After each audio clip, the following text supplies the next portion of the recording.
vamos entonces con nuestro tema que hoy día que era integrales de superficie. Pongamos la fecha. Digamos que hoy día era... ¿qué día es hoy día? Miércoles. Miércoles 4 del 9 del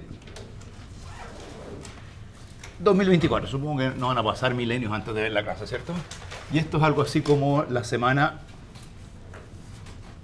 5. O sea, debería ser la clase 10. Salvo los detalles en el camino, ¿cierto?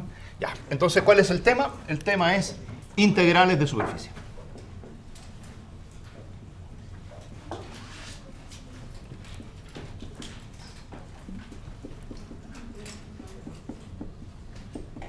¿Qué es? Si les interesa, por ejemplo, me preguntan hasta dónde va a entrar en el precontrol. La idea es que en el precontrol puedan hacer cosas hasta calcular integrales de superficies. Por supuesto, calcular integrales de línea sobre curvas. Por supuesto, los operadores diferenciales, calcular, no sé, el rotor en coordenadas raras. Pero llegar hasta integrales de superficie. La próxima semana vamos a ver los teoremas que relacionan a las integrales de superficie con las integrales de volumen y con las integrales de línea. Y esos teoremas no entran en el precontrol, pero esos teoremas van a entrar en el control después de la semana del 18. ¿Les parece? Ya, esos son los grandes temas. Entonces, miren, para ver integrales de superficie vamos a seguir la misma estrategia de integrales de línea. A lo mejor te van a decir, oye, esta cosa es media aburrida porque es repetir la misma cosa. ¿Qué significa eso? Bueno, salvo que esa vez no estaba yo, estaba enfermo. Esto fue JP quien hizo esa parte de integrales de línea. Hay que hacer en 3 etapas. ¿Cómo eran integrales de línea? Etapa 1, calcular largos de la curva. Etapa 2, calcular integrales de funciones escalares usando el concepto de largo de curva. Y tercero, ampliar eso a integrales de campos vectoriales, y en ese caso era el integral de trabajo. ¿De acuerdo? Entonces, eran 3 niveles. El largo, integrales de funciones escalares, integrales de funciones vectoriales, pero en el sentido del trabajo. Aquí vamos a hacer algo parecido. En superficies, el equivalente a largo es área. Vamos a ver primero el área de una superficie. El área de un manto en el espacio. El área. Después que conozcamos el área, vamos a ver que es una integral, vamos a ver que hay una cosa llamada el elemento de área, y con ese elemento de área vamos a integrar en forma fácil funciones escalares. Y después vamos a decir que eso en realidad nos queda un poco chico, por lo tanto vamos a integrar funciones vectoriales sobre los mantos de nuestras superficies usando ese elemento de área y usando los vectores normales que definen dicha superficie. ¿Les parece?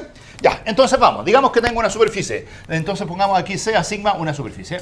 Sea sigma una superficie.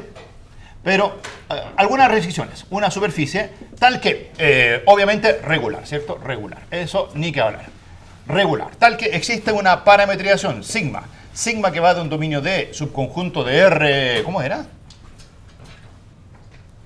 Las superficies eran funciones de R1, 2 o 3, de R2, ¿cierto? Esa es la cosa que no hay que olvidar, R2 a valores en R3, sigma, ¿cierto? Una parametrización sigma, tal que el dominio D es abierto, tal que el dominio D es abierto. Ahora, pueden hacerlo con otros dominios D, pero lo importante es que sepan aproximar esos dominios D vía figuras en el sentido de la integración, ya sea de Riemann o de Lebesgue. Cualquiera de las dos teorías de integración me sirve aproximando los dominios de R2. ¿Se acuerdan cómo se calculaban áreas en R2? Con teoría integral de Riemann era usando figuras incluidas, figuras por fuera, existían los conjuntos llamados los Jordan medibles. Con teoría de Lebesgue existían los conjuntos que se aproximaban por compactos por dentro, por abiertos por fuera, y eso eran los Lebesgue medibles. Bueno, en cualquiera de las dos teorías que ustedes se pongan, hay una intersección común. La intersección común son los abiertos. Porque en los abiertos, lo que hace Lebesgue es aproximar los abiertos por dentro vía figuras. ¿Qué hace Jordan? Jordan aproxima por dentro y por fuera vía figuras.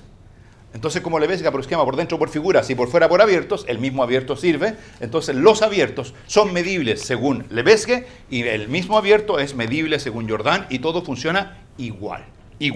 Entonces, lo importante son las figuras. ¿Se acuerdan lo que era una figura? ¿O vieron lo que era una figura? A lo mejor no lo llamaron figura, a lo mejor lo llamaron uniones de rectángulos. Uniones de rectángulos. Esas cosas que en realidad son bien raras, ¿cierto? Son como puros rectangulitos en R2, bueno, esa cosa yo la he llamado siempre una figura. Una figura es una unión de rectángulos. No es el conjunto más general, pero es un conjunto fácil de manipular. ¿Por qué me sirve eso? Porque voy a aproximar vía figuras los dominios de R2. Entonces, tengo una superficie que no es otra cosa más que el dominio de abierto, el cual ha sido transportado a R3. La superficie, obviamente, sigma es subconjunto de R3. ¿Cierto? Y vamos a suponer además que esta función es inyectiva. Entonces, tal que sigma es inyectiva. Inyectiva. ¿Para qué? Para evitar los problemas que ya teníamos en las curvas. ¿Se acuerdan que en las curvas, cuando las funciones no eran inyectivas, qué podía ocurrir? Que uno calculaba el largo y eventualmente calculaba 2 veces el largo, 3 veces el largo. Uno podía entrar en ciclos. Adelante. Aquí puede pasar lo mismo. Si ustedes piensan que una superficie es como una curva y en el sentido perpendicular es como una cinta, ¿cierto? Se imaginan que una superficie es una cinta. Ya, eso es una superficie. Pueden a la cinta nuevamente darle vueltas y si le empiezan a dar vueltas podrían eventualmente calcular el área de esa cinta en forma duplicada, si se quedan dando vueltas dentro de esos ciclos. Eso se evita si suponemos que nuestra función sigma es inyectiva, de tal forma que nunca se tocan los mismos puntos. Y ahí todo funciona razonablemente bien. Entonces, miren, tengo mi dominio D, lo voy a dibujar aquí en R2. R2, las variables voy a llamar U, V. Ese es mi dominio D, dominio abierto D. Existe la función sigma que transporta eso al espacio. Y en el espacio tengo una cosa rara, una superficie en el espacio. Ya. Le voy a poner unas líneas para que se vea como cosa en el espacio. Y en realidad esas líneas que estoy dibujando no son otras cosas más que algo así como las curvas coordenadas, ¿cierto? Las curvas donde U es constante. De hecho, U es constante aquí, voy a decir, en estas rectas verticales. Y lo que dibujé también ahí son las otras curvas perpendiculares. No son perpendiculares en general, pero ahí me quedaron muy perpendiculares, ¿cierto? Porque copié el dibujo de... ¿Cuándo esas curvas eran perpendiculares? ¿En qué tema? En los sistemas de coordenadas curvilíneas. En los sistemas de coordenadas curvilíneas, ¿se acuerdan que uno calculaba 3 vectores? Habían las curvas cuando uno variaba la variable U, otra cuando hacía variar el parámetro V y otra cuando hacía variar el parámetro W. Formaba 3 vectores, formaba la base en R3 y suponíamos, para que los cálculos fuesen sencillos, que esos 3 vectores eran entre sí perpendiculares, hablábamos de sistemas ortogonales. Aquí es como que fuese lo mismo, pero con 2 variables, U y V, y me quedó bastante ortogonal. En principio no tienen por qué ser ortogonales todas esas cosas, ¿ya? Pero uno corresponde a las imágenes de las rectas U igual constante, y la otra son las imágenes de las curvas V igual constante, que las voy a dibujar solamente dentro del dominio. Ahí tengo V igual constante. Saco eso de ahí, saco eso de allá. Entonces, ya, esa es mi superficie. Lo que yo quiero hacer es aproximar el área de esta superficie. Entonces, el área. Ahora, obviamente, me van a decir al tiro, el área es la superficie. Si pienso en R2, la pregunta, ¿cómo calculo el área en R2 del dominio D? ¿Cómo calculo el área del dominio D? Ahí, acuérdenme ustedes, ¿qué sabemos de integración? ¿Cómo se calcula el área del dominio D? Entonces lo que puedo hacer es decir que estas rectas corresponden a una partición según U, una partición según V, y lo que he hecho aquí es construir una... ¿se fijan? Aquí tengo una... Voy a dibujar solo los rectángulos que van por dentro. Solo los que van por dentro. Hasta ahí. Hasta ahí. Esa parece que me quedó por fuera. Por fuera. Eso de ahí, ¿qué cosa es? Eso es una... Esa es una figura, unión de rectángulos. Y lo que uno hacía para calcular el área de la región D en R2, eso es cálculo en varias variables, integración en R2, era decir, calculo el área de esa figura y después lo que puedo hacer es tomo figuras cada vez más cercanas al dominio D, lo cual significaba hacer refinamientos.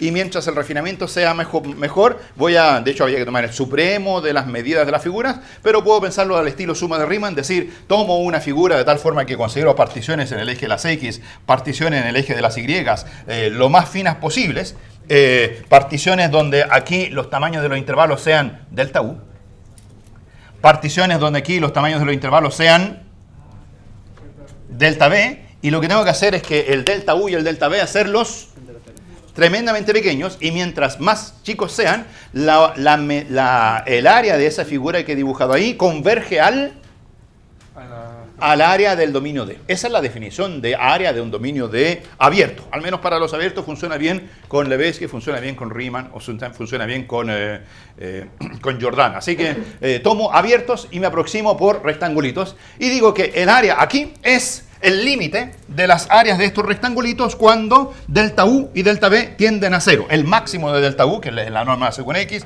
el máximo de delta B tienden a cero, el área aquí. ¿Y cómo lo hago ahora transportado allá? Bueno, lo que voy a decir es lo siguiente.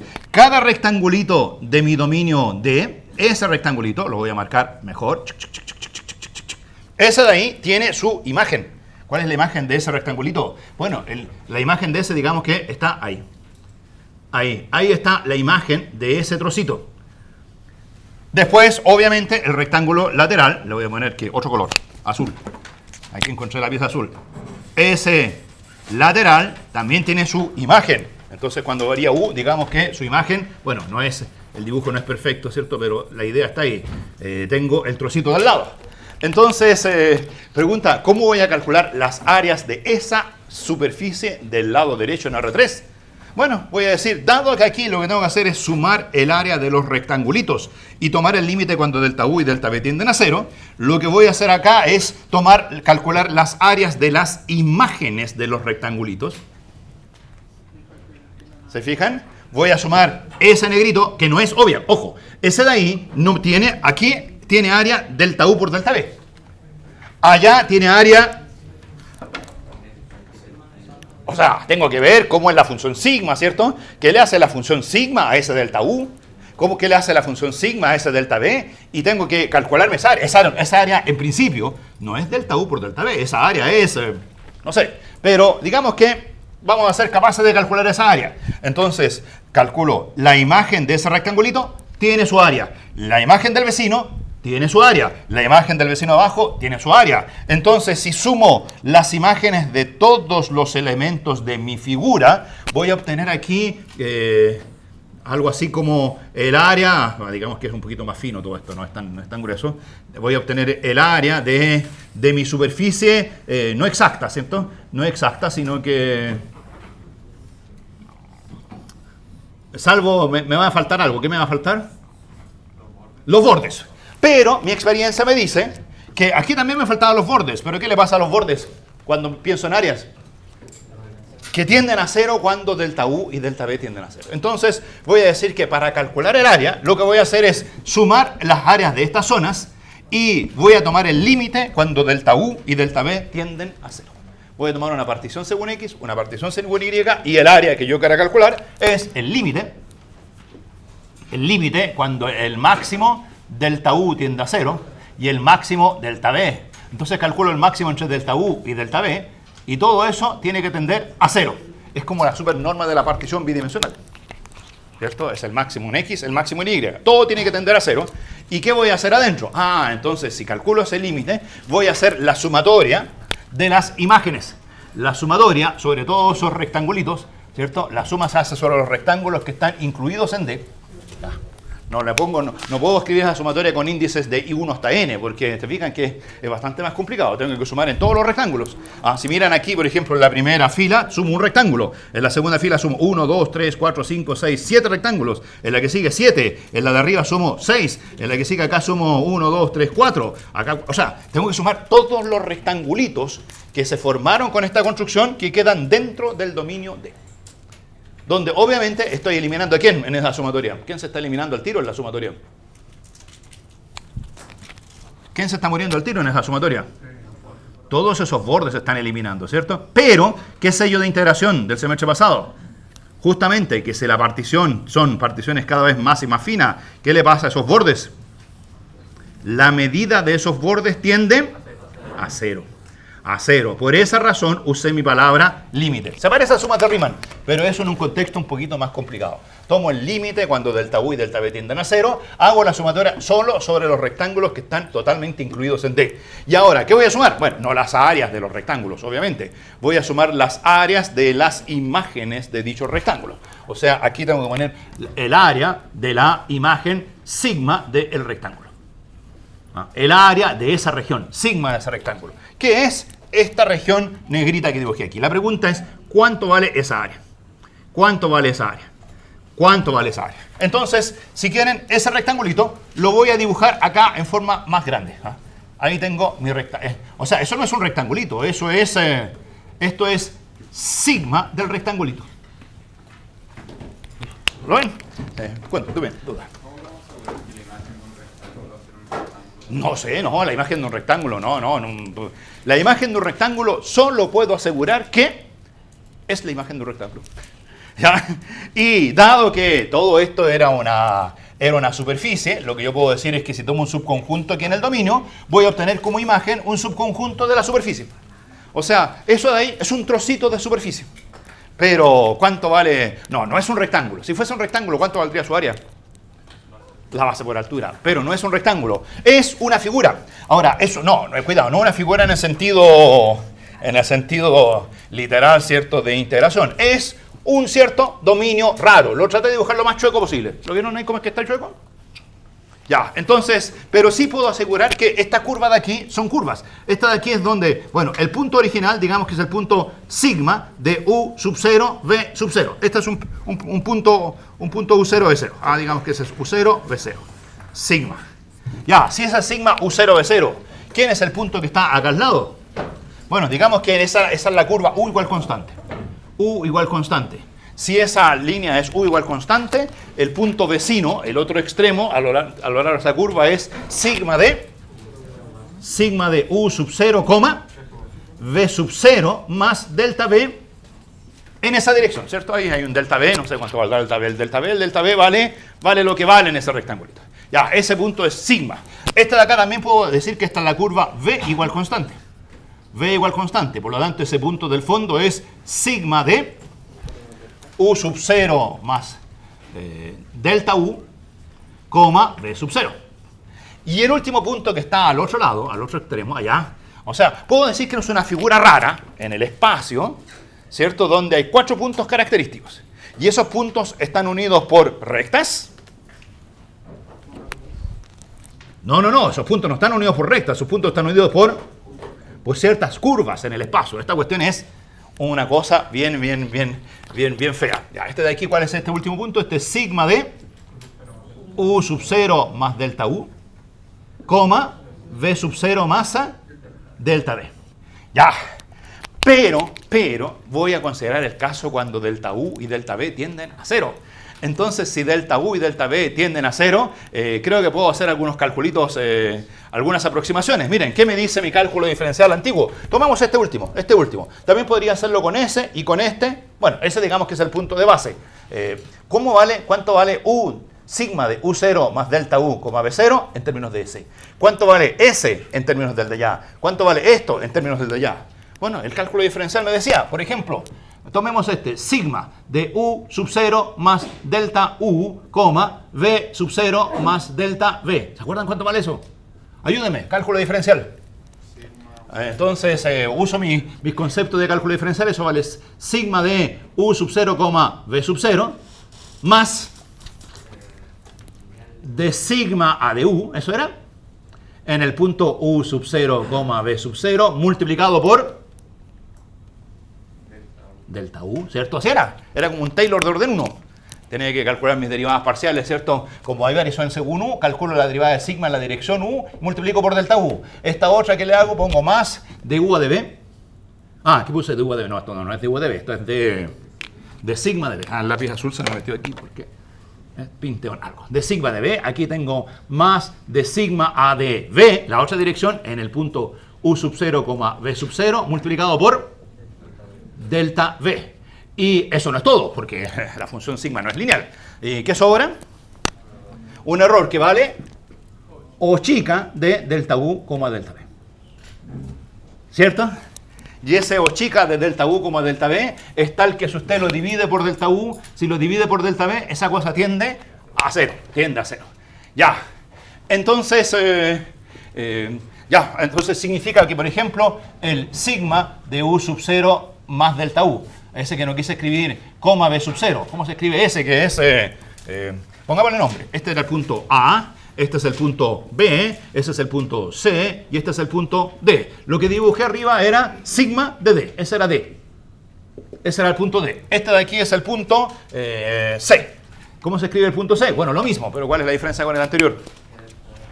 Que el V0 es constante, o sea, eso me muevo solamente sobre la curva V igual constante aquí, o sea, ese punto de ahí es la misma expansión, pero ¿qué tengo que hacer con la expresión de arriba? Pero no existe delta V, ¿cierto? O sea, es simplemente sigma de U sub 0, V sub 0, más de sigma A de U en el punto U0, V sub 0, multiplicado por delta U, más nada, más O chica de delta U. ¿Así es? Si me voy al otro, al punto B, ¿cómo es el punto B? El punto B es sigma de U sub 0, V sub 0 más delta V. Bueno, misma expresión de arriba, pero ahora ¿quién vale 0? De hecho, aquí lo voy a poner más 0, más 0, para que no parezca que es lo mismo de arriba. Es la misma expresión de arriba, pero ahora ¿quién vale 0? El delta U, ¿cierto? El sigma de U0, V0 siempre está. Sigma de U sub 0, V sub 0, más 0, ese no está, más de sigma A de B por U en el punto U sub 0, V sub 0, multiplicado por delta V, más O chica de delta V. Entonces, ¿qué es lo que voy a pensar? Que puedo graficar esas cosas. Ese es el punto B y el punto C. Bueno, también está el punto D. Entonces lo que puedo hacer es calcular la diferencia. ¿Cuánto vale C menos A? ¿Cuánto vale, o sea, D menos A, C menos A y B menos A? Bueno, esos vectores paso el signo igual del otro lado y quedan así. Miren. Entonces, el vector que va de A a B, este de aquí, ¿cuánto vale el vector que va de A a B? Ahí está. ¿Cuánto vale el vector? No lo quiero dibujar porque no me gusta ese. ¿Cuánto vale el vector que va de A a B? ¿Dónde está el vector que va de A a B? Vale, esta de aquí es B menos A, es decir, vale de sigma de B por delta B más O chica. Entonces lo que voy a hacer es despreciar el O chica. Vamos a decir que ese O chica se va a meter en la sumatoria. Y cuando ese chica se meta en la sumatoria, todo tiene que ser de tal modo que cuando delta B y delta U tiende a 0, la participación de su chica debe desaparecer en el límite. ¿Ya?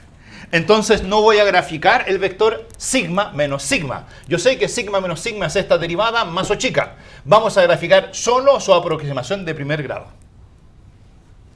Despreciando los chicas. ¿Qué es esa variación según de primer grado? Es de sigma de U. ¿Qué es de sigma de U? Ese lo conocemos, vector tangente. A la curva U igual constante. Y ese vector tangente amplificado por delta B. Entonces, ese lo puedo dibujar aquí, tangente. Es tangente a esa curva, apunta hacia allá. ¿Apunta de qué largo? No sé de qué largo. Pero como ese está multiplicado por delta B y moralmente ese aproxima a B menos A, uno dice el largo debe ser muy parecido. El largo de la curva AB y el largo de ese vector deben ser similares. ¿Qué les parece? No son iguales, van a decir. Por supuesto que no son iguales. ¿Qué le falta? El O chica. De hecho, si quisiera graficar el O chica, ¿dónde está el O chica? Ahí está. Porque si ustedes a esta derivada le suman el O chica, ¿qué es lo que obtienen? Punto final menos punto inicial. Así que, gráficamente, sé ahí quién es el O chica. El O chica es la diferencia entre esta aproximación que se va por la recta tangente y la que se va por la curva. Pero esa cosa, obviamente, tiende a 0 cuando delta U y delta B tienden a 0. De hecho, para que eso tienda a 0, requiero solamente que el delta B tienda a 0. Ya, esa es una. Y después la otra, ahora el punto C, acá arriba. La misma idea. Ahora aquí tengo que graficar el vector derivado con respecto a U, que es un vector tangente a la otra curva, multiplicado por delta U. Y ese vector tangente a esa curva, ¿de qué largo es? No debe ser tan grande, ¿cierto? ¿Por qué razón? Porque la diferencia con el vector final menos inicial es O chica. Así que ese de ahí es de sigma A de U por delta U. Este de aquí era de sigma A de B por delta B. Ese vector que he dibujado ahí y ese vector que he dibujado allá. Ya, esos dos vectores son aproximaciones ¿de qué cosa? De cada uno de los lados de esta curva rara, de esta superficie rara. Esta superficie, tú me dices, ¿es un rectángulo? No era rectángulo, esta cosa era chueca, es un pañuelo en el espacio. Pero Calculo esos vectores tangente inicial, tangente final, y la diferencia entre este vector tangente y el verdadero punto final menos punto inicial es ese trocito que tiende a 0 más rápido que delta U, más rápido que delta B. Y el último, si miran arriba, el más complicado. El más complicado es sí, tiene muchos términos, pero si lo miran mejor, el primer término es ese, que ya acabo de graficar. El segundo término es ese, que también acabo de graficar. Y lo que queda faltando es un super O chica. Ese O chica, no es la suma de estos dos, porque estos son para distintas cosas, pero es algo que también tiende a 0. Entonces ese vector lo puedo graficar. Eso es simplemente sumar dos vectores. Es decir, esto es una especie de paralelogramo. Y ahí tengo mi vector, ese vector que es de sigma A de U por delta U más de sigma de B por delta B, ese vector de ahí. No lo voy a dibujar para que no contamine el dibujo, ¿cierto? Pero se genera un mini paralelogramo. De tal modo que, ¿cuál es la distancia desde ese punto al verdadero punto D? ¿Cuánto vale esa distancia? Esa distancia ahí. ¿Cuánto vale esa distancia ahí? ¿Cuánto vale esta distancia acá? Pongámosle números. Digamos que la de arriba se llama O chica 1. Digamos que la del medio se llama O chica 2. Digamos que la de abajo se llama O chica 3. ¿Cuál es cuál? ¿Cuál es cuál? Esta de aquí. O chica 1, O chica 2 u O chica 3. Hay que ver cuál es la que tiene B. O chica 3. O chica 3. Este es el O chica 3. Esta de acá.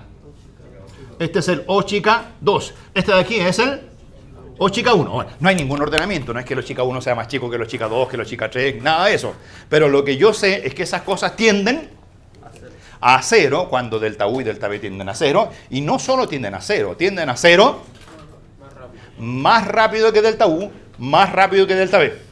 Entonces, ¿cuál es el truco? En lugar de calcular el área de ese paño inclinado, uno calcula el área de este paralelogramo que quedó fuera del dominio. Y uno supone lo siguiente: todo el error que estoy cometiendo es el producto de sus O chicas, y ese error va a tender a 0 cuando delta U y delta B tienden a 0. Entonces, aquí no es que esta área sea igual a esta otra. Ojo con eso, igual que en curvas. No es que esa área, esa es el área de la zona chueca. ¿Te acuerdas? Me decías tú un rectángulo. No es un rectángulo, es un pañuelo. Pero esa área de ese rectángulo chueco se aproxima por el área del paralelogramo plano. Y la hipótesis que hay detrás es que cuando hago la sumatoria y tomo el límite cuando delta U y delta B tienden a 0, el límite de la sumatoria calculado con el área y el límite de la sumatoria calculado con estos rectángulos planos es el mismo límite. ¿Les parece? Ahí está la super aproximación. Alguien diría, esa cuestión hay que probarla. Bueno, eso se parece a las curvas. Sí, acuérdate que los teléfonos están prohibidos incluso mirarlos, ¿cierto? Pero como ya no me hacen caso, tampoco se sacan buenas notas las pruebas, a lo mejor, ¿cierto? Da lo mismo lo que diga el profe, ustedes hagan lo que quieran. Pero sería bueno que vengan a clase un poco a entender todo esto. Ya, entonces, ¿entendieron? El límite de esa sumatoria es igual, entonces voy a seguir aquí con mi igualdad, es igual al límite cuando el máximo de los delta U y de los delta B, el máximo de todas esas cosas tiende a 0, eso es como la norma. Y aquí en lugar de hacer esa suma, voy a sumar los rectángulos, ¿cierto? En D, y ahí voy a sumar el área de ese paralelogramo. ¿Y cómo se calcula el área de un paralelogramo? Con el famoso producto cruz, norma del producto cruz. Entonces voy a hacer producto cruz de estos dos vectores, de sigma A. De hecho, en realidad lo puedo hacer en cualquier orden. Mi dibujo me quedó aquí el de sigma de B y el de sigma de U, pero lo típico es hacer de sigma de U cruz de sigma de B. Ahora, lo que cambia es simplemente un sentido. Entonces voy a decir aquí, tomo la norma del producto cruz de sigma A de U por delta U, cruz de sigma A de B por delta B, y el delta U con el delta B lo saco fuera. Delta U y delta B salen fuera. ¿Se fijan? Ahí está la parte lineal. Ahora, si ustedes hubiesen incorporado el O chica, podrían haber dicho, no, en realidad un vector es delta U, es de sigma de U más O chica, el otro es de sigma de B más otro O chica, le habrían quedado unos productos de O chica, y la idea es que todo eso tienda a 0. Tiende a 0. Así que, en realidad, ahí está el cálculo del área de esa superficie en ese caso. Ya. Y ahora, ¿qué pasa con el límite? Bueno, el límite de esa cosa se corresponde a una integral. Esa es como una especie de suma de Riemann bidimensional, ¿cierto? Entonces el límite es una integral, ¿y es la integral de quién? Entonces es la integral sobre el dominio D. el dominio de integración es D, porque mis particiones estaban en D. Por eso es que en esa sumatoria aparece delta U por delta B. ¿Qué es delta U por delta B? Es el área del rectangulito R. ¿Ya? Entonces, cuando hago la suma, voy a obtener una integral sobre el dominio D. ¿Duda? Esa como integral que tiene ahora se puede escribir con el vector normal. Bueno, esa es la que estamos... o sea, tú estás reconociendo de ayer. ¿Cuánto era de sigma de U? Eso pareció ayer, era el de sigma de U. ¿Qué era el de sigma de U? Bueno, habíamos dicho que de sigma de U era el vector tangente en una dirección, el de sigma de B era el vector tangente en otra dirección, y el producto cruz entre ambos era el vector normal no unitario. Porque unitario había que dividir por la norma. Ese mismo vector aparece aquí en este calculito. ¿Ya? Entonces, esta de aquí es la integral de la norma de U a de... No de U, de sigma de U. De sigma de U. Cruz de sigma a de B. Por delta U, delta B, y en el límite queda de U de B. Ahí está. Entonces, ya, su conclusión, voy a escribirlo de nuevo. El área de mi superficie, con todo ese proceso, es una integral. La integral sobre el dominio D de esta cosa, la de sigma de U, cruz de sigma de B, por de U de B. Entonces, obviamente, todo el mundo dice, oye, el área es la integral de algo. A este algo que aparece aquí dentro de la integral se le suele poner un nombre. Entonces, notación a esa expresión norma de sigma de U, cruz de sigma de B, de U de B, se le llama, es lo que hay que integrar para obtener el área. Dado que eso es lo que hay que integrar para obtener el área, a esa cosa que hay que integrar para obtener el área, se le llama elemento de área, de A. De A o de S, como quieran. Es el elemento de área. Entonces, claro, uno dice, muy fácil. Lo que hay que hacer para calcular el área de una superficie es calcularse la integral de los elementos de área. Y los elementos de área aparece la parametrización. En la parametrización aparece ese producto cruz. ¿Por qué? Bueno, primera cosa, porque eso reflejan estas áreas de esos paralelogramos, y esos paralelogramos ya aproximan a esas regiones raras, y uno acepta que esa aproximación es suficientemente buena y que todos los términos que hemos despreciado se van en la palabra límite, y por lo tanto allí está su área. Dicho eso, ¿cómo se integra una función escalar? Dicho eso, ¿cómo se integra una función escalar? Entonces ahora, si digamos que tengo una función phi, una función que está definida en un cierto dominio omega subconjunto de R3 a valores en R, ¿cierto? Tal que este dominio omega contiene a la superficie, sigma. Entonces, ¿cómo se calcula la integral sobre la superficie sigma de esta función phi? Entonces, vuelvo a la cosa del área y digo, misma idea. Si ahora aquí tengo una función phi, que en cada rectángulo tiene ciertos valores. En ese rectángulo vale phi de psi sub r. En este otro rectángulo vale phi de lo que corresponda. En cada rectángulo la función phi tiene distintos valores. Si usted quiere calcular la integral, tiene que hacer una división, igual que acá. O sea, el proceso se repite 3 veces, pero lo vamos a repetir solo una vez. Hago esta división, lo que hice en mi cálculo de áreas, hice una sumatoria, donde en las sumatorias calculé las áreas. Si ahora quiero calcular las integrales de la phi, lo que tengo que hacer es estas áreas multiplicarlas por... en esta región el área vale algo, pero yo quiero calcular la integral del phi. Entonces lo que estoy pensando es como calcular una especie de volumen en R3, donde tengo el área a la base, y esa área a la base tengo que multiplicarla por la altura, que es la función phi, y así obtengo mi aproximación de la integral. Así que aquí tengo que perturbar poniendo phi del rectángulo en algún punto. Hay que usar un punto intermedio, un psi sub r. Y ahí tendría una aproximación de la integral de la función phi. Tomo el límite, y el límite va a ser el mismo. Esta área se aproxima de la misma forma. O sea, lo único importante es cómo se aproximaba el área de ese rectángulo, que se aproximaba de esta forma. Y lo único interesante es que ahora apareció un contaminante. Apareció en la integral una función phi adicional. Entonces, la integral que hay que calcular no es otra cosa más que la misma integral sobre D, el mismo elemento de área, de sigma a de U, cruz de sigma a de b, de u de b, ¿cierto? Hasta ahí, ¿qué es lo que tengo hasta ahí? La integral como que el phi fuese 1. Pero como el phi no es 1, en realidad lo que va a pasar en el límite es que va a quedar un phi evaluado en los puntos de la superficie, que son los sigmas de u, b. Los sigmas de u, b, ¿cierto? La función phi hay que evaluarla ahí. Ahora, obviamente si la función phi vale 1, recupero el área de siempre. Obviamente si la función phi es constante, la constante sale fuera y queda la constante multiplicada por el área.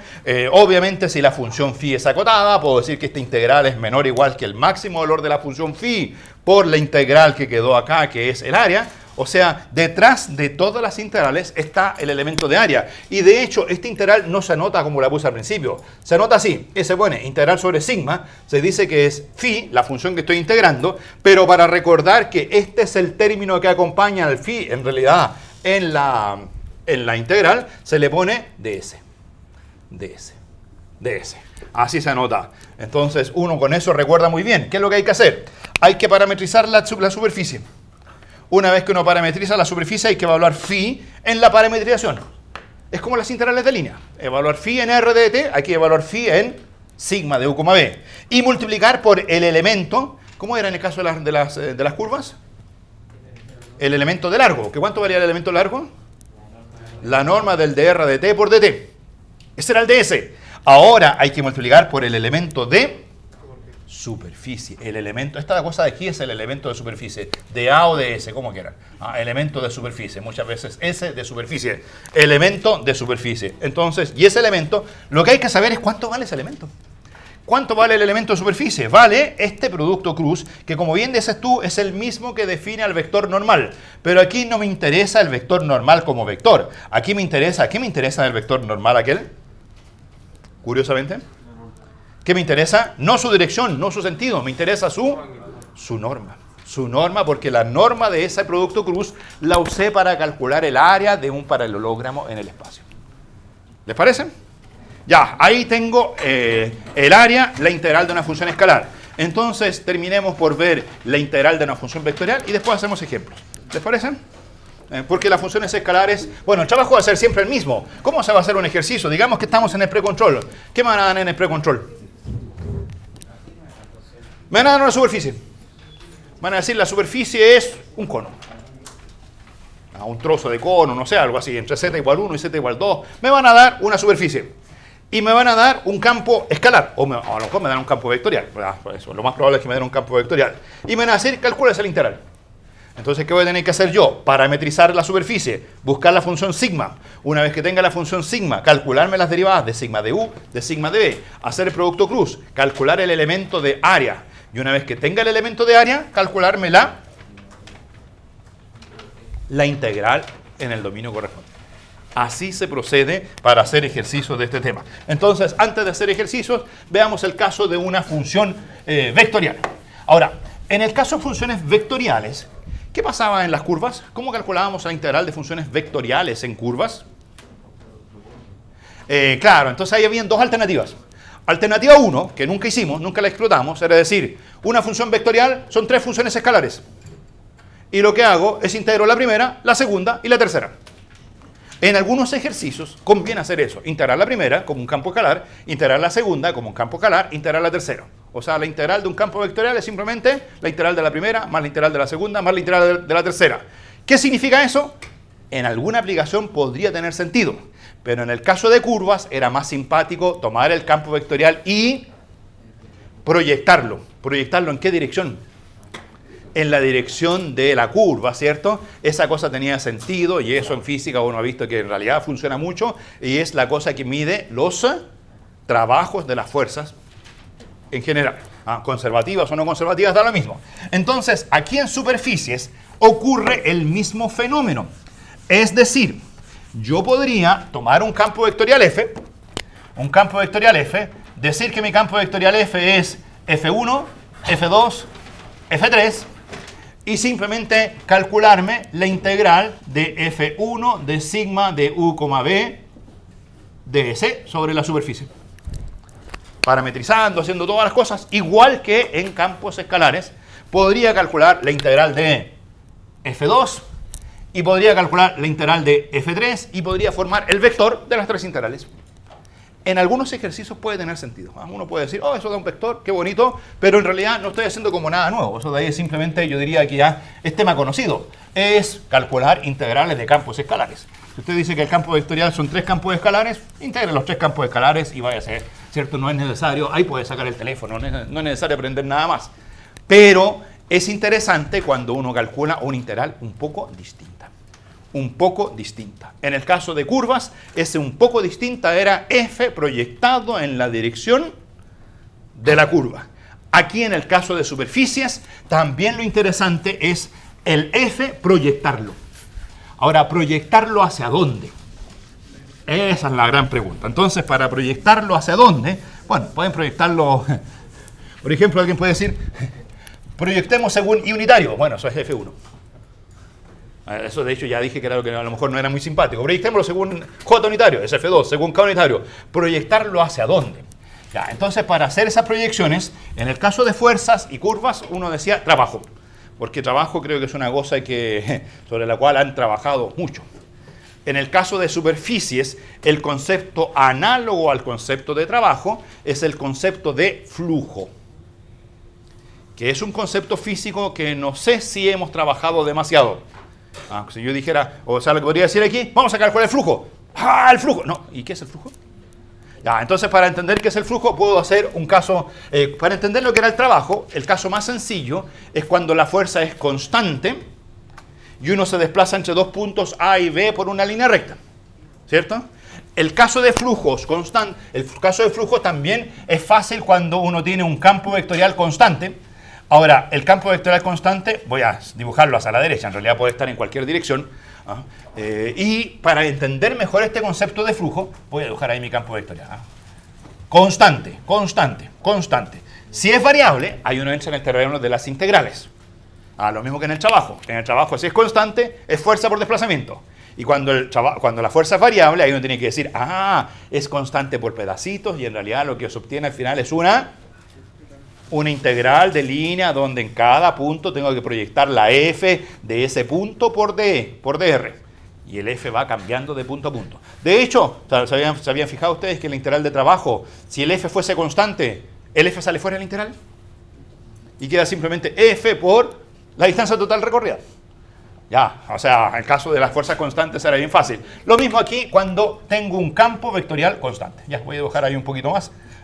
Entonces, ahora, para que entender un poquito el flujo, lo que conviene pensar es que este es un campo no lo voy a llamar F, sino que voy a decir que es un campo vectorial V, porque uno se imagina que es un campo de velocidades. Y lo que se imagina ahí es la velocidad del viento, que creo que es lo que mejor hemos visto siempre en nuestras vidas desde pequeño.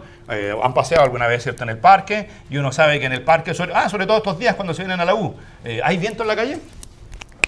Y uno siente el viento fresquito en la cara, ¿cierto? Entonces, cuando uno pone la cara frente al viento, siente sensaciones. Si uno camina, por ejemplo, cuando hay días de lluvia y hay mucho viento, a veces el viento es tan fuerte que uno no lo deja caminar bien, ¿o no?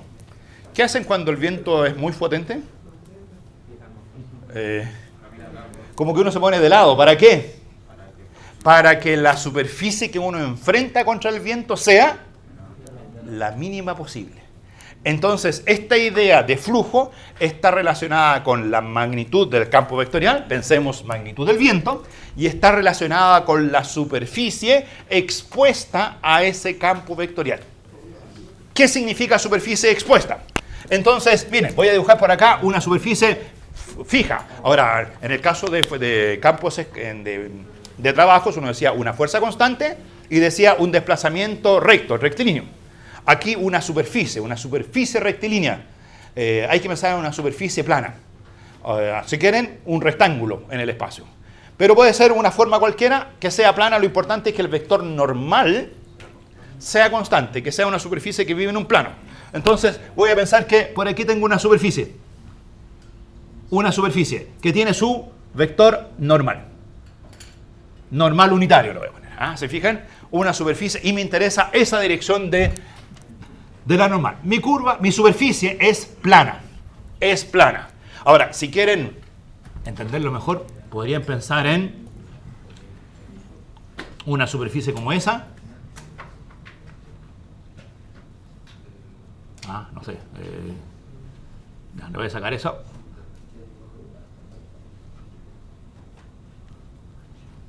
De hecho,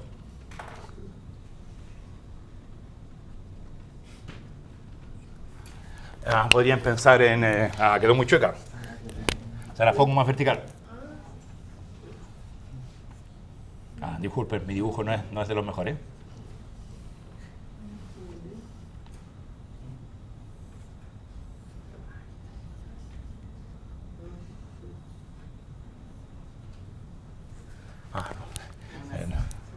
¿Qué traté de dibujar ahí? Ya, si quieren pongo... si quieren lo pongo en un contexto más grande. Ya, como dibujo acá ahora, chicos, ya, pero no importa. Y aquí estoy pensando en que... Ya, entonces esa es la persona que... ¿Lo ven ahí? O sea, lo que está haciendo esta persona es... está mirando al mundo exterior por una ventana. Y lo que se pregunta esa persona es, en realidad... bueno, dibujé aquí cuál es la superficie plana. Olvídense los vidrios. Olvídense, no hay vidrios. No hay vidrios. Está solo la ventana. La pregunta es... ¿cuánto aire entra por esa ventana? El flujo tiene que ver con cuánto de ese aire atraviesa esa ventana. Entonces, esa ventana es la que intenté dibujar aquí como una superficie inclinada. Ya le voy a sacar todas las decoraciones. Esa es la dirección que me interesa, porque eso es adentro de mi casa, que ingrese el aire. Y como en realidad no tiene por qué ser rectangular, puede ser una forma cualquiera, me interesa, en realidad esto piensen lo que, no es una tapa, esto piensen que está abierto. El campo vectorial puede atravesar esa superficie. Y la pregunta es, ¿cuánto atraviesa? Entonces, lo primero que ahora, obviamente voy a suponer que esta superficie tiene una área constante A. El área es A y la normal es N. Y la voy a poner aquí en mi campo vectorial. Ahora, ¿cómo la voy a poner para que atraviese la máxima cantidad de flujo esa área? La voy a poner perpendicular al flujo, de tal forma que su normal sea paralela al flujo. O sea, ¿qué pasa si yo me paro en mi ventana, abro la ventana y el viento viene de frente hacia mí con una cierta velocidad constante v? ¿Cuánto flujo ingresa a mi casa? ¿Ya? Entonces, el flujo, phi, es exactamente el producto punto entre la velocidad y el vector normal multiplicado por el área. Es simplemente la velocidad por el área. De hecho, como pueden decir, en este caso es simplemente la velocidad por el área. ¿Por qué razón? Porque uno puede preguntarse en forma tal vez más física, en que el flujo es, yo abro la ventana durante un cierto tiempo y me pregunto cuánto aire, cuánta materia entra, cuánto volumen ingresa. Bueno, si usted piensa mira su ventana, que tiene un área A, y lo mira en un instante t, mira las partículas de aire, que están todas acá afuera, vienen con una velocidad, pero he sacado una foto. De hecho eso no es como una paradoja, ¿no?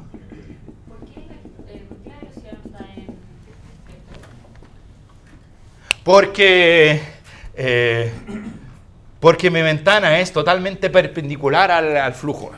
Ahora, en estricto rigor hay un v.n, pero el v.n vale 1. Cuando son paralelos, ¿cierto? Vale el módulo de v por el módulo de n por el coseno del ángulo. Entonces, como el módulo de n vale 1, es el caso más sencillo. Cuando la ventana está perpendicular al flujo, ni siquiera hay que preguntarse sobre los vectores. Hay que pensar en forma escalar, simplemente. Es el módulo de la velocidad por el módulo del área. Mientras más área tenga mi ventana, más flujo. Mientras más rápido ingrese el aire, más flujo. O sea, el flujo es simplemente la velocidad por el área. Ahora, ¿por qué? ¿Por qué es la velocidad por el aire y no falta otra cosa? Porque uno puede imaginarse que en un cierto instante t mis partículas están afuera, pero quieren ingresar a mi ventana. Y en el instante t más delta t, voy a volver a dibujar la ventana de área A. Esas partículas que están afuera atravesaron la ventana, ¿cierto? Porque se movieron. ¿Cuánta distancia se movieron? Entonces, como la velocidad era v y no lo decía en forma vectorial, y el tiempo era delta t, la cantidad de partículas que la distancia recorrida por esas partículas fue V por delta T. O sea, si calculo el volumen de partículas que ingresaron a mi casa es V por delta T por el área. Entonces aquí puedo decir el volumen, el delta volumen, la cantidad de volumen que ingresó en ese pequeño intervalo de tiempo es V por delta T por el área. Entonces, para calcular flujo, lo que uno hace es toma ese volumen y lo mide por unidad de tiempo. O sea, divide por delta T. Al dividir por delta T, el delta T se simplifica y queda simplemente V por A. V por A. Ese es el caso más sencillo cuando la ventana está perpendicular al campo vectorial. ¿Qué pasa si esa misma ventana la pongo chueca? Ahora sí, lo que tú ya estabas haciendo tu calculito, ¿cierto? En forma vectorial. Si la ventana ahora está chueca, ¿qué me decían ustedes? Que si el aire les prohíbe caminar, lo que uno hace es pasar como coladito, ¿cierto? De lado, es más fácil que de frente. De hecho, cuando hay mucha gente es lo mismo. Como que hay flujo de personas y uno dice, paso entre medio. Entonces, ¿qué pasa si ahora mi ventana está chueca? O sea, no está así, sino que está en una inclinación como esa, donde la normal apunta hacia allá. Ya. Y el área sigue siendo la misma área A. Entonces la pregunta es, ¿cuánto vale el flujo ahora? Ya. Entonces, miren, voy a hacer un calculito. Voy a decir, miren, pongo mi ventana chueca. Ahí está mi ventana chueca, de área A. Le saco una foto en el instante t igual 0, en un cierto instante, y veo que hay muchas partículas que quieren ingresar a mi habitación, que están afuera.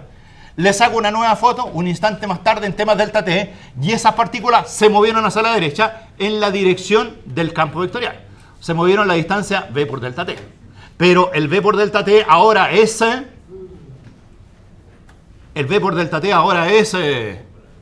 no es perpendicular al área. El v por delta t ahora es chueco. ¿Cómo se calcula el volumen de esa región chueca? Entonces, claro, ahí es donde está el viejo problema. ¿Cómo se calculaban volumen? ¿Se acuerdan de este ejercicio?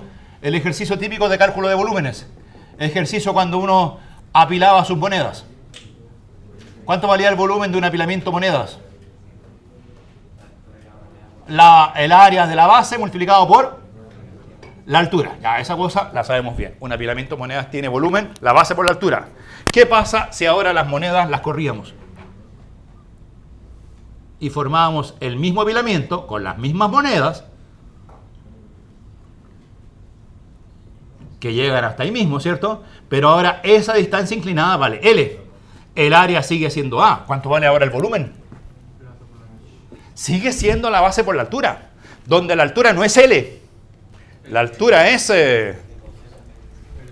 hay que medir ese angulito, ¿cierto? Ese ángulo teta, el área es A por L coseno de teta, porque es A por H. Ya, o sea, si tengo una figura donde tengo una base plana y los dos lados se tienen una inclinación, hay que multiplicar el producto de los dos lados multiplicado por el coseno del ángulo. Es decir, aquí ¿cuánto vale el volumen de esta cosa? El volumen, delta volumen, vale el área multiplicado por V por delta T multiplicado por el coseno del ángulo. ¿Dónde mido ese coseno del ángulo? Bueno, pueden, por ejemplo, tomar la perpendicular a la A y medir ese ángulo teta. De hecho, ese es justo el vector normal y este es justo el vectorcito V. O sea, el vector que forma la normal con la velocidad. Hay que multiplicar por el coseno de ese angulito teta para que dé el volumen. Y si les interesa después por unidad de tiempo, dividen por delta t, obviamente el delta t se simplifica y queda que la magnitud de ese flujo es el área por V por coseno de teta, y eso algebraicamente es lo mismo que el producto punto de ¿quién?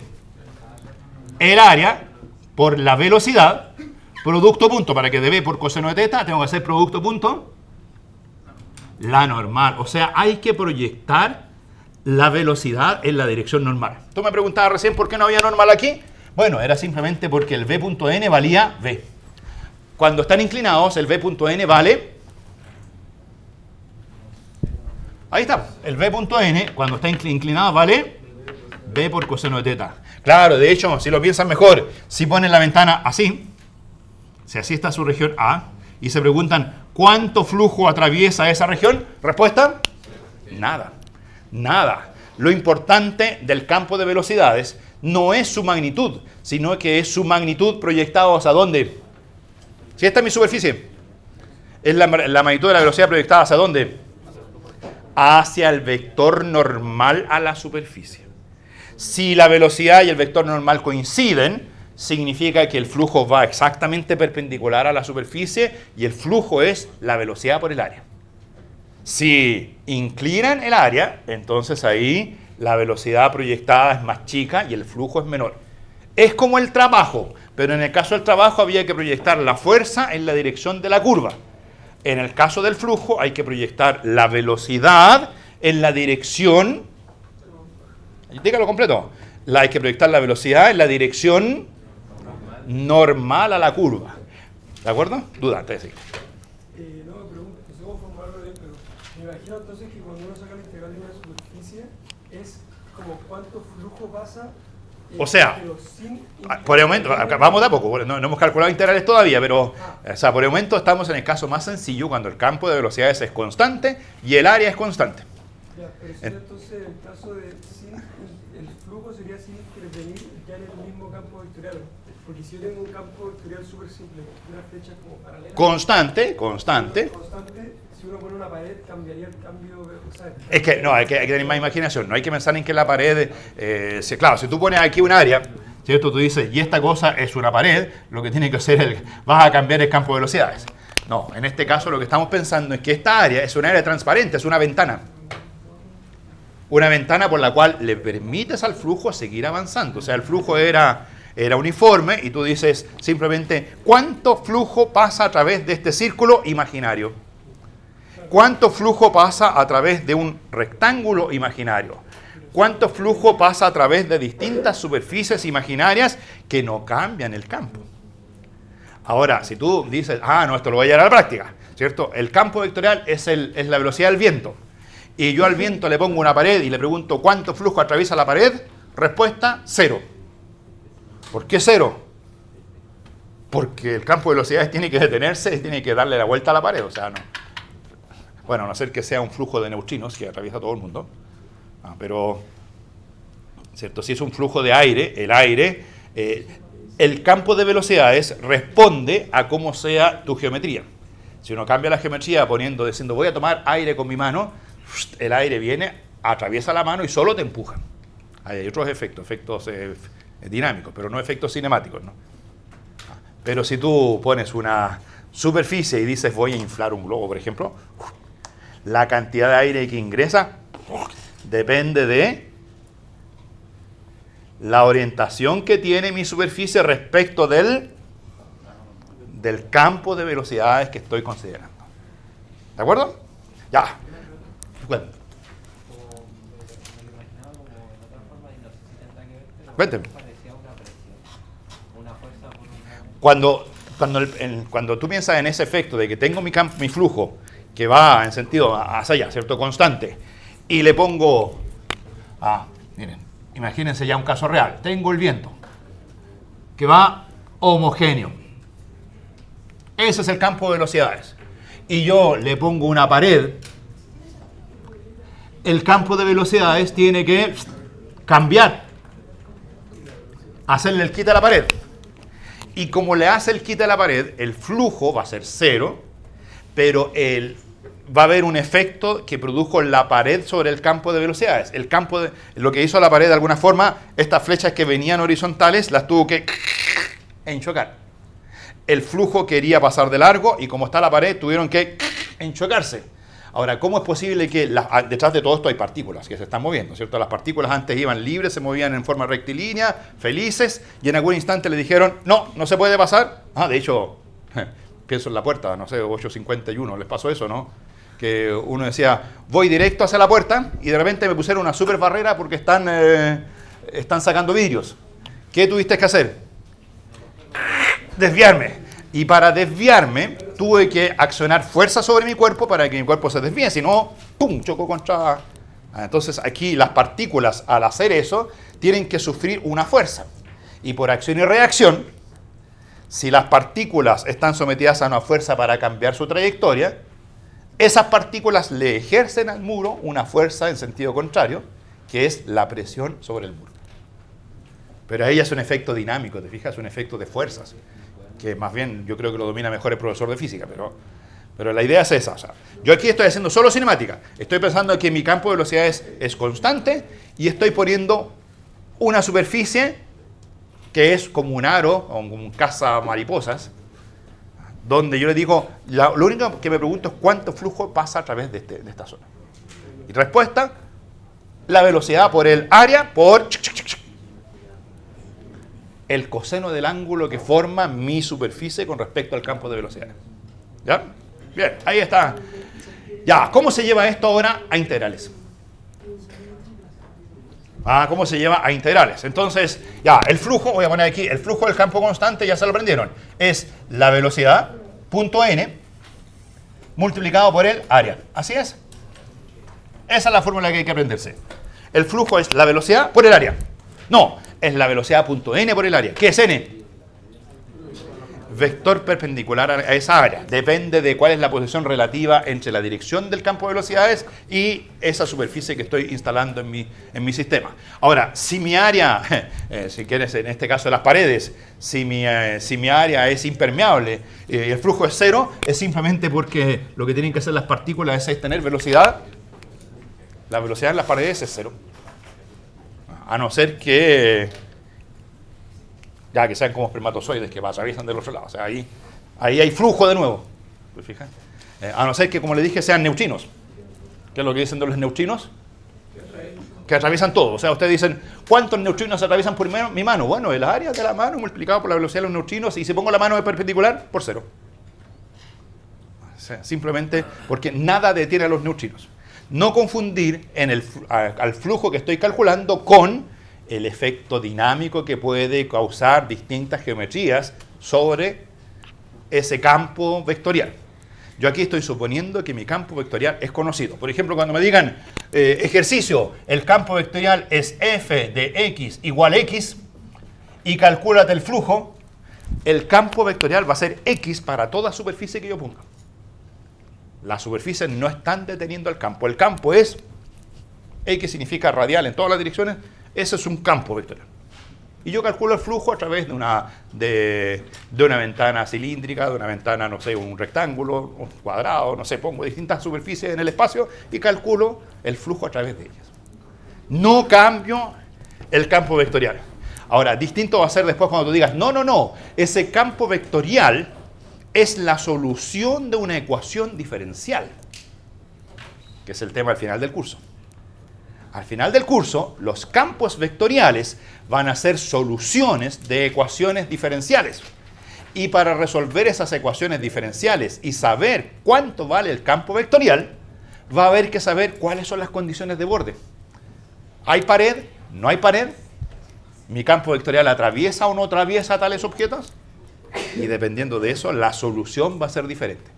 Hoy día no estoy preocupado, ese es un problema acoplado, ¿te fijas? Donde la pared interviene sobre el campo y el campo produce, tú dices, oye, pongo una pared, pero ahora me pregunto, ¿cuál es el flujo en esta zona? Cuando no había pared era 1, y cuando pongo pared, como cambia el campo, cambia el flujo, no en la pared, sino que por ahí arriba. Ahí podrían haber cosas simpáticas, pero hoy día me interesa solo entender lo que es el flujo. Entonces no pienso que el campo vectorial va a cambiar. Ya, ¿cómo se integra un campo vectorial? Bueno, la idea es la misma, pero lo único que hay que hacer, ¿qué cosa es? Bueno, hay que dividir la superficie gigante en superficies chiquititas y hace pensar que cada superficie chiquitita es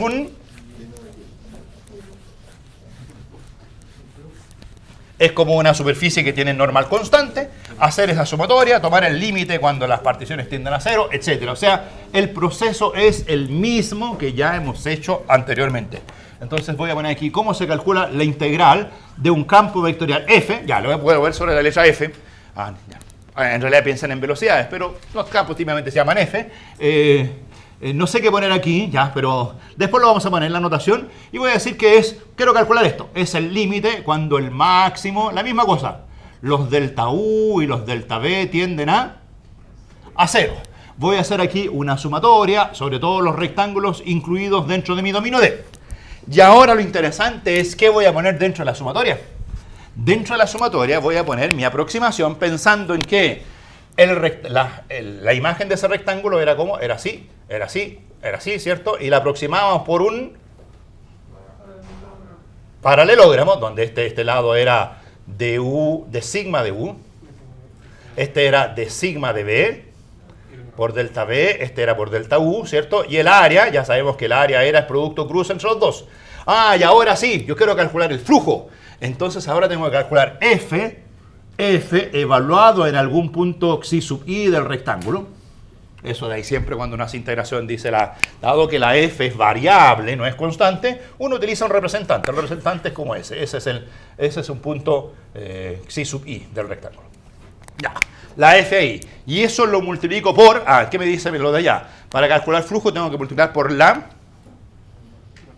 normal. Entonces, ¿normal a quién? Bueno, en principio normal al dominio original, pero obviamente voy a hacer mi aproximación de siempre. Voy a decir normal a este paralelogramo. ¿Y cómo se calcula la normal al paralelogramo?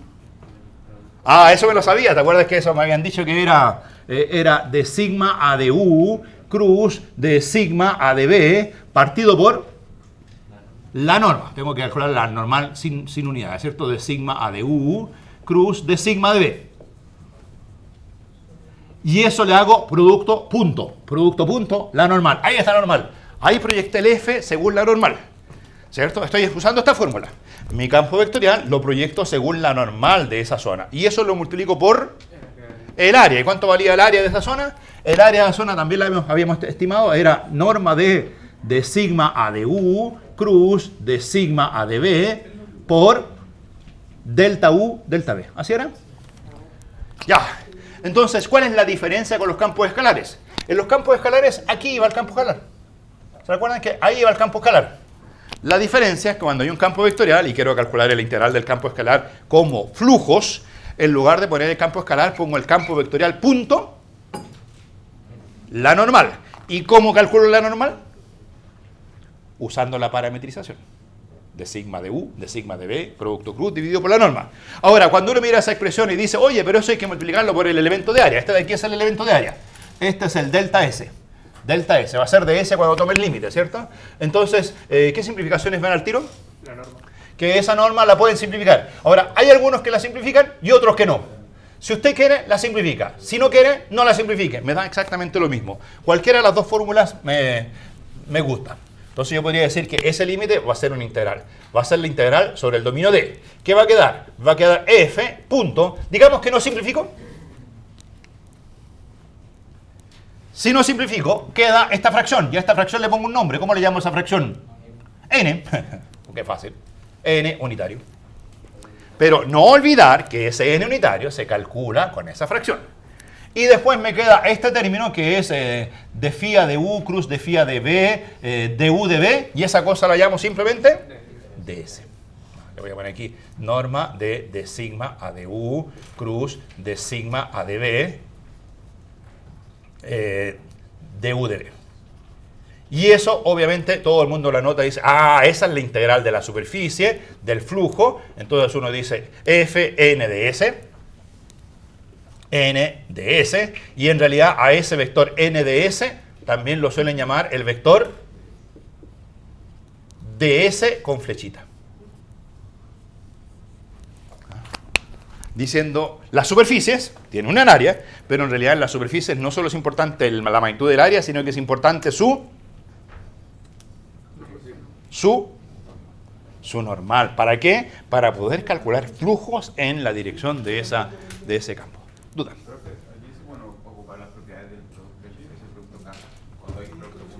Si quieres, pero creo que no va a ser tan necesario. Mira, hagamos un ejemplo. Ahora sí podemos hacer un ejemplo. Hagamos un ejemplo. Integral de flujo. Sí, las de flujo son las más interesantes. Porque los campos escalares me dan cualquier campo. ¿Se dan cuenta que al calcular integrales de flujo, si ustedes saben calcular bien integrales de flujo, saben calcular todas las integrales?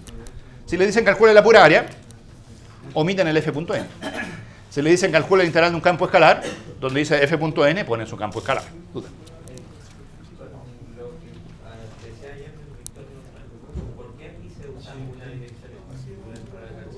No. Cuando hay una superficie, está claro. ¿Qué es lo que dije en el ejercicio, en el dibujito de la casa? En que abrí la ventana para que entre el aire. Entonces yo estaba ahí calculando algo así como el flujo que ingresa a la casa.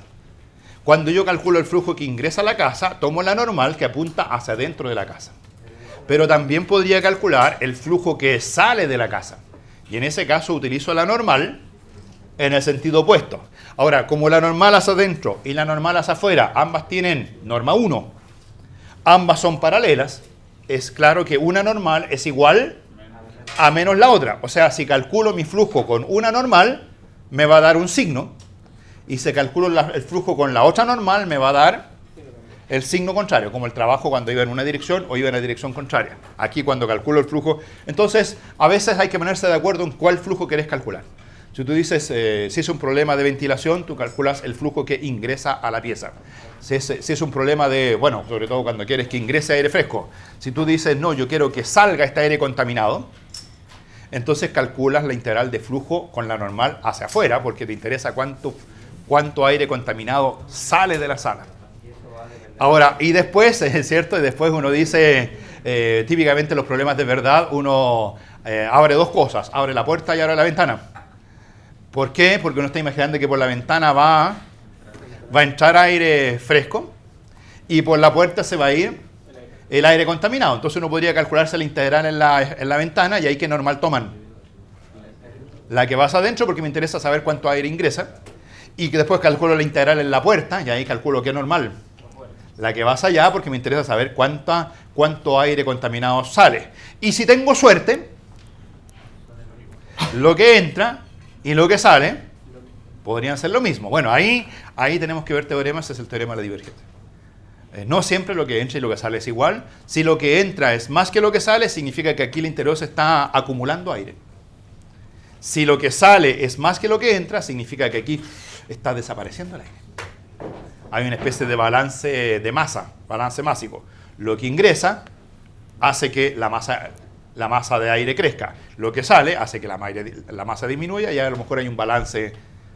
Es posible que la cosa sea periódica. Durante ciertas horas del día está aumentando la cantidad de aire al interior de la sala y durante otras ciertas horas del día el aire está disminuyendo. Porque a lo mejor hay una ley por ahí termodinámica que me dice que la masa, ¿cómo era? P por V igual a NRT. Claro, entonces sí que cuando hace mucho calor, a lo mejor el aire está desapareciendo. Cuando hace más frío, a lo mejor el aire se está concentrando. Ya, no sé si con todo ese discurso creo que pasé por tus dudas o no. Sí, porque iban las vías en qué dirección iban hacia allá, ¿cierto? Ahora, mis problemas aquí son matemáticos, son más sencillos que eso. ¿Qué es lo que me van a dar? Un campo vectorial. ¿Qué me van a decir? ¿Qué segundo elemento me van a dar? Una superficie. ¿Y qué me van a preguntar? Calcula el flujo. Ya, entonces aquí tengo ejercicio, lo traía preparado. F de x igual a x. Superficie, manto del siguiente cilindro. Entonces voy a dibujar aquí un cilindrito. Cilindro de radio R.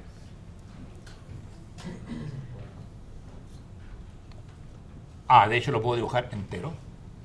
Ahí. Entero, un cilindro de radio R. Ya. Pero de ese cilindro de radio R, solo me interesa... quedó medio chueco, bueno, porque quedó justo, solo la parte que me importa. Quiero calcular el flujo que atraviesa el manto de este cilindro de radio R. Esto tiene radio R, altura H. El flujo que atraviesa el manto, pero solamente en la parte X e Y positivo. Es decir, está limitado por estas curvas que voy a dibujar ahora. Y me dan el ejercicio así, geométrico.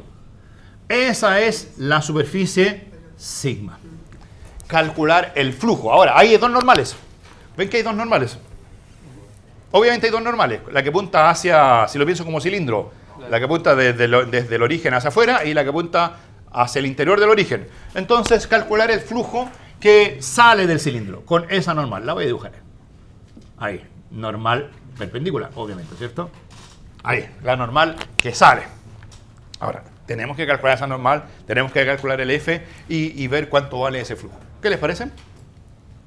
Ya, primera complicación. Ahí están las fórmulas. Tengo que calcular simplemente la integral sobre D. ¿Qué es D? No, o sea, sigma es la superficie. ¿Qué es D? D está asociado a la parametrización que yo haga de la superficie.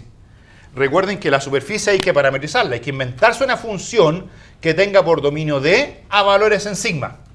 D no está dado en el ejercicio. Lo que me dan en el ejercicio es sigma. Yo tengo que inventar D y tengo que inventar mi parametrización. Entonces, para inventar parametrizaciones de superficies hay que tener algunas técnicas, ¿cierto?, de parametrizar cosas. Y yo creo que aquí la técnica más usada en estos ejercicios es tratar de usar las coordenadas que sean apropiadas al ejercicio. Esféricas, cilíndricas, cartesianas. En este caso, da la impresión de que la geometría de ese problema pinta para coordenadas cilíndricas. Entonces, si uno piensa en coordenadas cilíndricas, uno podría decir, miren, el manto de ese cilindro se caracteriza por los puntos de coordenadas X, Y, Z, donde el X vale rho coseno de teta, donde el Y vale rho seno de teta y donde el Z vale Z. Estas son las coordenadas cilíndricas en general, pero donde en este caso hay alguien que vale, de hecho, si lo dejan así, como tres variables, rho, teta, z, esa cuestión no es un cilindro, o sea, no es una superficie, eso es un volumen. Ahí están las coordenadas curvilíneas que tienen 3 parámetros. Pero en esta superficie hay un parámetro que se muere. ¿Cuál de los 3 parámetros se muere? El rho, porque en esta superficie el rho vale R. Entonces aquí, en realidad, ese no es rho, sino que es R. Y después, los parámetros de esta superficie son teta y zeta. ¿Dónde varían el teta y el zeta? Entonces, mirando la geometría, teta varía entre ¿cuánto y cuánto? Entre 0 y pi medios. 0 y pi medios. En esta zona, solo esta zona. Solo la zona. El ángulo teta se medía acá abajo. Ese era el ángulo teta. Y ese ángulo teta, para que la X y la Y sean positivas, ¿cierto?, tiene que moverme entre 0 y pi medios. El ángulo teta normalmente se mueve entre 0 y 2 pi en las coordenadas cilíndricas. Pero si usted pasa más allá de pi medios, la X se hace negativa. Si usted pasa más allá de pi, las dos son negativas. Y si vuelve por entre 3 pi medios y 2 pi, la Y es negativa. X e Y positivos son cuando teta vive entre 0 y pi medios. Ya, y z, ¿entre cuánto y cuánto varía el parámetro z? Entre 0 y h. 0 y h. Ahí está. Ya, ahí tengo mi función sigma. ¿Cómo se calcula la normal? Formalmente, lo que tengo que hacer es calcular de sigma a de teta. ¿Cuánto vale de sigma a de teta? Deriven. Los dos parámetros son teta y zeta. Derivo con respecto a teta. ¿Qué me da? Menos r seno de teta, r coseno de teta, 0. Derivo sigma con respecto al otro parámetro, que es z. ¿Cuánto me da el derivado con respecto a z? 0,01. Y para calcular el vector normal, ¿qué hago?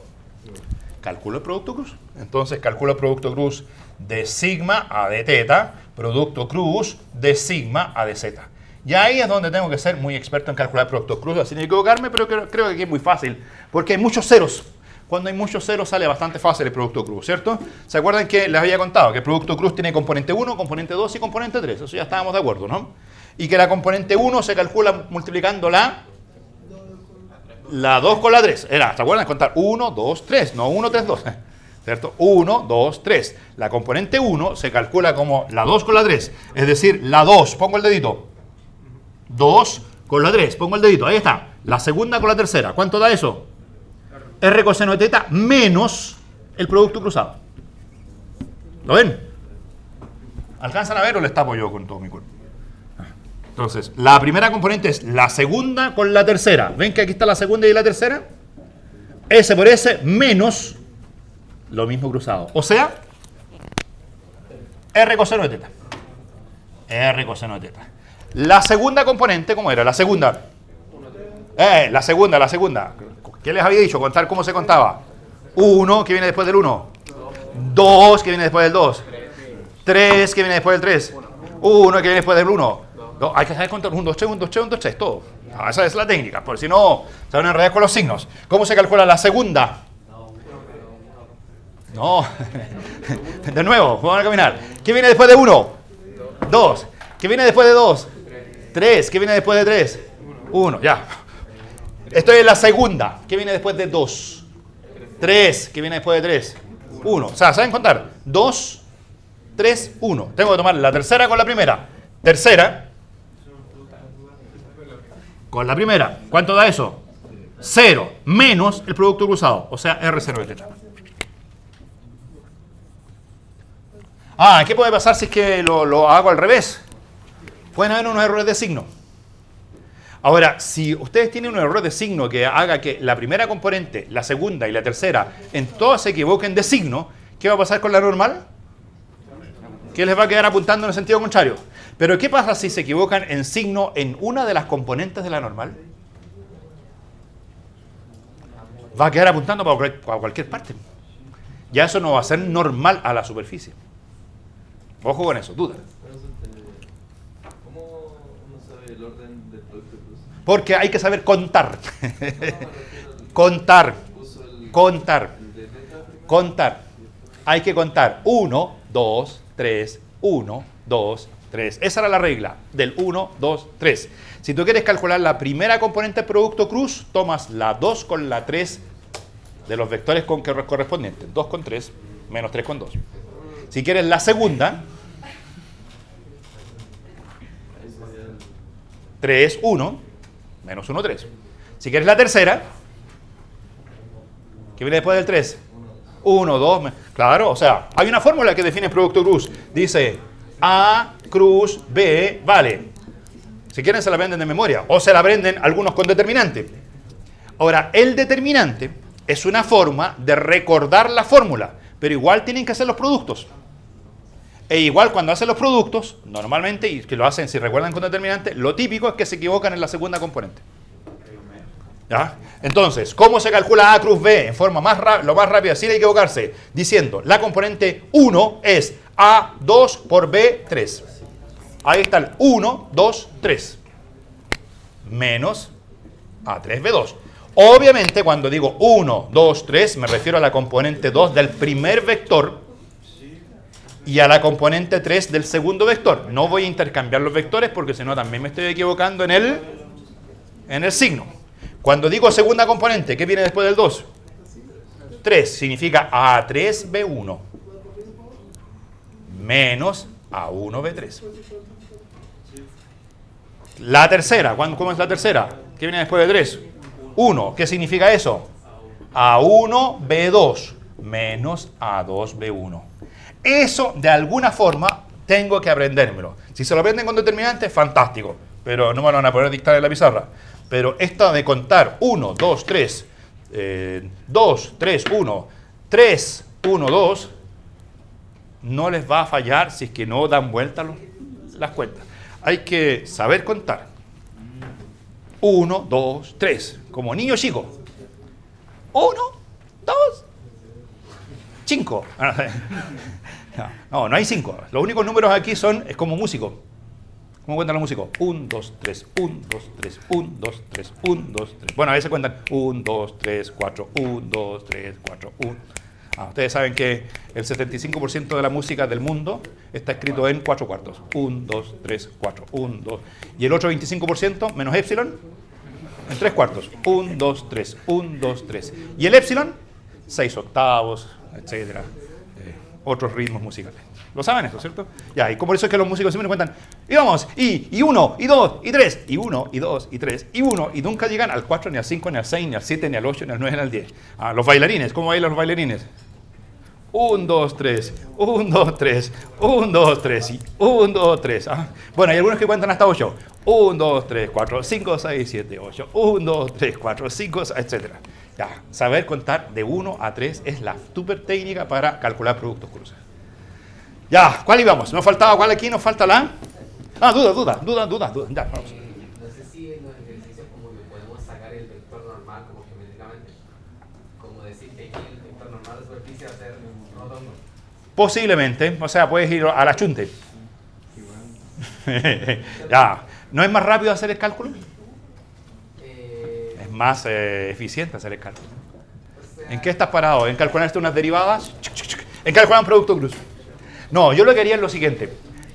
Calcularía las derivadas, calculo mi producto cruz y verifico geométricamente si mi producto cruz tiene sentido. Yo puedo decir, geométricamente yo sé que el vector normal apunta hacia afuera. Entonces, veamos que no me equivoqué en un signo. Ahí estaría más fácil. Duda. ¿Cómo sabemos que la regularidad con respecto a teta y después con respecto a z? Da lo mismo el orden. Lo que pasa es que, recuerda que en una superficie, primero tienes que parametrizarla. Entonces, la parametrización, aquí yo usé teta, z, pero a lo mejor podrías parametrizarla en cartesianas, parametrizarla en otras cosas, y con distintas parametrizaciones te van a dar distintos vectores normales. Ahora, lo que va a ocurrir es que para muchas de ellas, el vector normal va a ser el vector normal que sale del cilindro, y para otras de ellas, el vector normal va a ser el que entra. Entonces, lo único que va a cambiar entre un cálculo y el otro es que te dé el vector saliente o el entrante. Y después lo que hay que preguntarse es cuál integral me están pidiendo. Si me están pidiendo la integral que sale, entonces el vector normal, si me dio el que entra, le cambio el signo. Entonces no me preocupa, es que nunca al principio voy a saber si me va a dar en la dirección que yo quería. Tendría que, te imaginas, pensar en la parametrización, pensar en derivar y mentalmente, tendría que pensar en calcular el producto cruz mentalmente y decir, no me va a funcionar, me va a dar al revés. No, como que mejor hago el cálculo y al final puedo intercambiar las letras si quieres. Y como tener la idea con la mano derecha para saber que cuando... O sea, sí, mira, terminemos de calcular ya, porque se nos pasó la hora. Completemos el ejercicio y después hacen todas las observaciones.